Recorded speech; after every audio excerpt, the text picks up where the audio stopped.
In the year 711, the fate of the Iberian Peninsula changed forever. Across the narrow Strait of Gibraltar, a Muslim army, led by Tariq ibn Ziyad, landed on the shores of Hispania.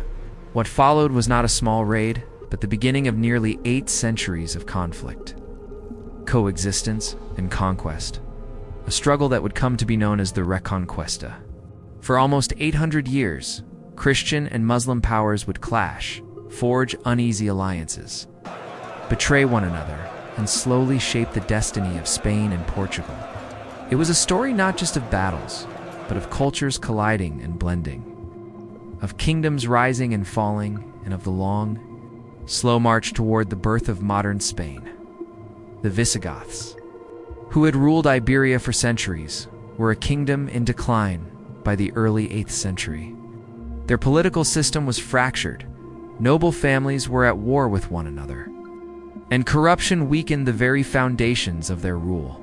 King Roderick, the last Visigothic ruler, found himself facing an enemy unlike any his kingdom had ever seen.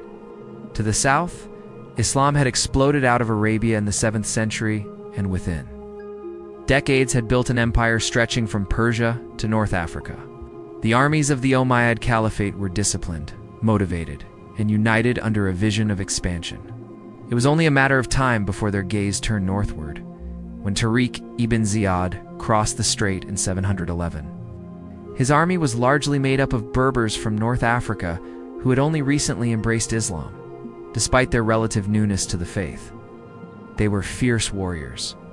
Meeting King Roderick at the Battle of Guadalete, they delivered a crushing defeat. The Visigothic king is said to have perished in the battle, and with his death, the fragile kingdom collapsed. Within a mere few years, Muslim forces had taken control of almost the entire Iberian Peninsula, save for the mountainous north. This new land became Al-Andalus, a province of the Umayyad Caliphate. Under Muslim rule, Al-Andalus flourished as a center of culture, science, and learning. Cities like Cordoba, Seville, and Granada became jewels of the medieval world. In Cordoba, libraries held hundreds of thousands of manuscripts at a time when much of Europe struggled to preserve even the basics of literacy. Muslim, Christian, and Jewish scholars worked side by side, translating Greek and Roman knowledge, expanding mathematics with the introduction of algebra, refining astronomy, and developing advanced medicine. Architecture, too, reached dazzling heights, with mosques and palaces blending intricate Islamic design with local traditions. But Al-Andalus was not without its struggles. Beneath the surface of tolerance, tensions remained. Christians and Jews lived as dhimmi, protected but subordinate communities who paid special taxes and accepted restrictions. Rebellions periodically broke out, and rivalries between Arab elites and Berber converts caused political instability. Still, compared to much of contemporary Europe, Al-Andalus represented a unique blend of cultures and an impressive beacon of intellectual and artistic life in the far north. However, a spark of resistance remained. In the rugged mountains of Asturias, a small group of Christian survivors rallied under the leadership of Pelayo. Around the year 722, they clashed with a Muslim force at the Battle of Covadonga. The victory was small in scale, but enormous in symbolism. Later, Christian chronicles portrayed Covadonga as the beginning of the Reconquista, the first step in reclaiming Iberia for Christianity. Whether Pelayo truly envisioned an 8th century war is doubtful, but his defiance planted a seed of resistance that would grow over generations. Over the following centuries, small Christian kingdoms emerged in the north. Asturias expanded into Leon, which later gave birth to Castile. Navarre rose in the Pyrenees, while Aragon carved out its own domain to the east. To the west, what would become Portugal slowly took shape. These kingdoms were not united, and often they quarreled as much with one another as they did with the Muslims to the south. Yet, however divided, they shared a common belief that the land once ruled by the Visigoths could one day be reclaimed. Meanwhile, the Muslim south reached its zenith in the 10th century under the Caliphate of Cordoba. Wealth, trade, and knowledge made Al-Andalus one of the most advanced societies in Europe. But success bred division. By the early 11th century, civil wars fractured the caliphate into small, independent Tifa kingdoms. These city-states were rich in culture but weak militarily.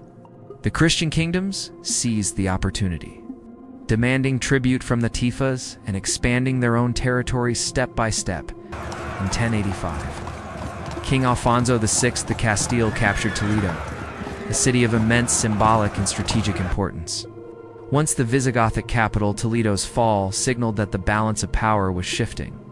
Alarmed, the Muslim rulers of Al-Andalus called upon the Almoravids, a devout Berber dynasty from North Africa, for aid. The Almoravids responded decisively, defeating Alfonso at the Battle of Sagrajas in 1086. For a time, they restored Muslim dominance, but their strict religious policies and foreign rule created resentment. Eventually, their power waned, only to be replaced by another North African dynasty, the Almohads, who likewise dominated but could not hold Iberia permanently. The back and forth of conquest and reconquest defined the next centuries. Christian rulers sometimes allied with Muslim Tifas against rival Christians, while Muslim rulers occasionally struck deals with Christian kings for survival. Warriors like El Cid, Rodrigo Diaz de Vivar, became legendary not only for their prowess but also for their pragmatic loyalty to whoever would pay them. Whether Christian or Muslim, one of the greatest turning points came in 1212 at the Battle of Las Novas de Tolosa. There, a coalition of Castile, Aragon, and Navarre confronted the Almohad Caliphate. Against overwhelming odds, the Christians achieved a decisive victory. This battle broke the power of the Almohads in Iberia and opened the path for Christian expansion deep into the south. In the decades that followed, Cordoba was captured in 1236, Valencia in 1238, and Seville in 1248. The Reconquista was accelerating by the mid-13th century. Muslim rule in Iberia had shrunk to a single kingdom, the Emirate of Granada. Nestled in the mountains of southern Spain, Granada endured for over 2 centuries after the fall of its neighbors. Its survival was due to its geography, its formidable fortifications, and its political skill. Granada's rulers paid tribute to Castile, played rival Christian kingdoms against each other, and relied on trade across the Mediterranean to maintain their wealth. The magnificent Alhambra Palace, built during this time, remains a symbol of Granada's brilliance even as it stood as the last stronghold of Muslim Spain. But by the late 15th century, the tide had turned decisively. In 1469, the marriage of Ferdinand of Aragon and Isabella of Castile united Spain's 2 most powerful kingdoms. Known as the Catholic monarchs, they pursued a shared vision of completing the Reconquista. By the 1480s, Granada was isolated, surrounded, and weakened by internal strife. In 1482, Ferdinand and Isabella launched a full-scale campaign. The war for Granada lasted 10 years. It was fought city by city, fortress by fortress. Christian forces cut supply lines, starved defenders into submission, and steadily advanced. Inside Granada, the ruler Muhammad XII, known as Boabdil, struggled against rivals within his own family and a population weary of endless siege. Despite moments of fierce resistance, the pressure became unbearable.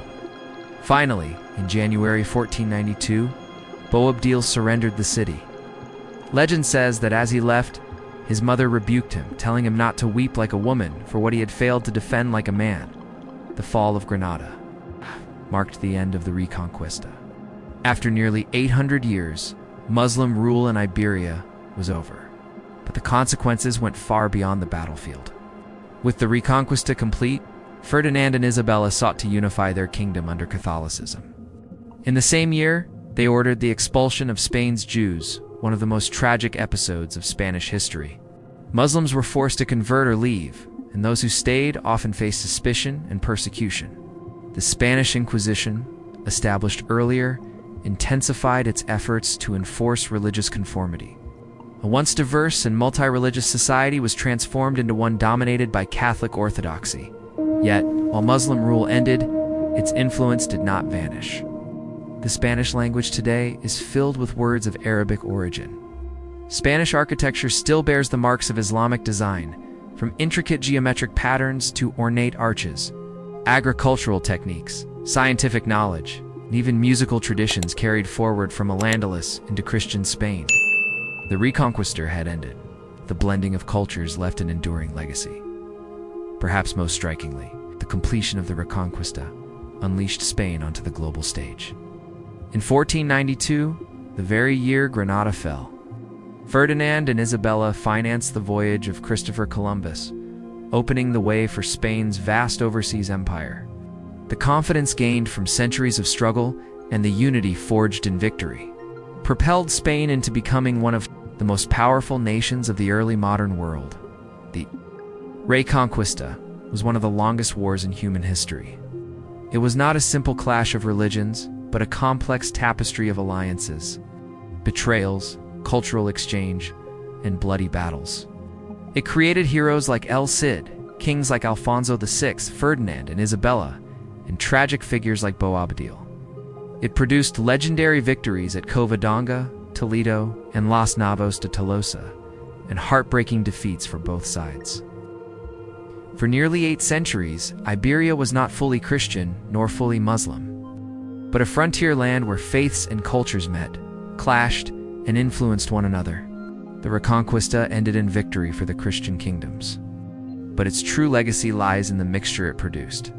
The scientific knowledge preserved, the architectural wonders built, and the cultural exchanges that shaped Spain and through Spain. The world, from a small battle in 722 to the fall of Granada in 1492, the Reconquista transformed Iberia from a fragmented land into a powerful kingdom.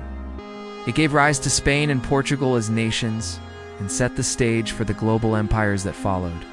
It was the last stand of the Moors, the triumph of the Catholic monarchs, and a defining chapter in the history of Europe. And though the battles are long over, the memory of this epic struggle lives on in the cities, the languages, the art, and the very identity of Spain itself.